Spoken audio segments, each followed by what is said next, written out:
Jika tidak tahan dengan hal-hal ini, jangan pernah pergi berlibur ke luar negeri. Setelah pergi ke Thailand, barulah tahu ternyata jenis kelamin bisa dibagi menjadi 18 jenis, coy. Setelah pergi ke Jepang, barulah tahu industri jasa di sini kalau dilihat secara global benar-benar luar biasa, coy. Setelah pergi ke Hungaria, barulah tahu di sini kalau tidak pacaran harus bayar pajak jomblo, coy. Setelah pergi ke Rusia, barulah tahu tidak ada masalah yang tidak bisa diselesaikan dengan sebotol vodka. Setelah pergi ke Jerman, barulah tahu kerja lembur itu ilegal dan sebagian besar orang punya cuti tahunan berbayar selama 30 hari, coy. Setelah pergi ke Belgia, barulah tahu ternyata bersepeda masih bisa menembus air, coy. Setelah pergi ke Ekuador, barulah tahu bermain ayunan di puncak tebing benar-benar butuh keberanian yang besar. Setelah pergi ke Prancis, barulah tahu bulan Juli dan Agustus hampir tidak perlu kerja, semuanya pergi berlibur. Setelah pergi ke Islandia, barulah tahu katanya tidak ada nyamuk itu bohong, tapi pemandangan di sini benar-benar seperti mimpi, coy. Setelah pergi ke Belanda, barulah tahu di sini adalah negara raksasa. Anak SD tingginya 1,8 meter, coy. Setelah pergi ke Namibia, barulah tahu gurun dengan pohon mati juga bisa seindah lukisan cat minyak, coy. Setelah pergi ke Skotlandia, barulah tahu para pria di sini sangat suka memakai rok. Setelah pergi ke Selandia Baru, barulah tahu di sana tidak ada satu ekor ular pun dan jumlah dombanya ternyata 20 kali lebih banyak dari jumlah manusia, coy. Setelah pergi ke Mesir, barulah tahu di sekitar piramida bukanlah gurun tak berujung, melainkan kota yang ramai penuh sesak dengan manusia. Setelah pergi ke Mauritius, barulah tahu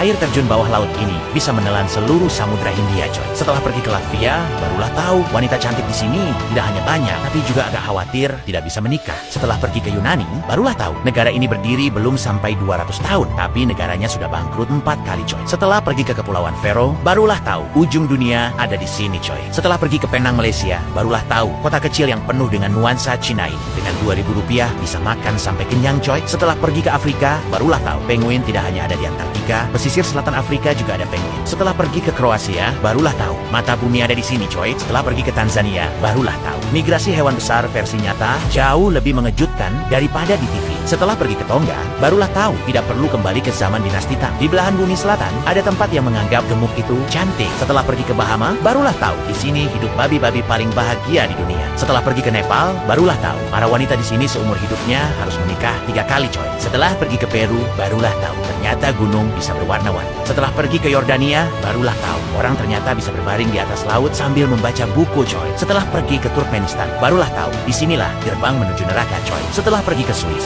barulah tahu mereka tidak minum air panas. Keran air di mana-mana di luar ruangan dibuka langsung bisa diminum. Setelah pergi ke Brazil, barulah tahu gurun yang tandus ternyata menyembunyikan ribuan danau, coy. Setelah pergi ke Eropa Utara, barulah tahu para pria di rumah mengurus anak, tapi para wanita justru harus keluar untuk bekerja. Setelah pergi ke Liechtenstein, barulah tahu ternyata sebuah negara juga bisa disewakan kepada orang lain dengan harga yang jelas, coy. Setelah pergi ke Palestina, barulah tahu betapa bahagianya berada di Indonesia.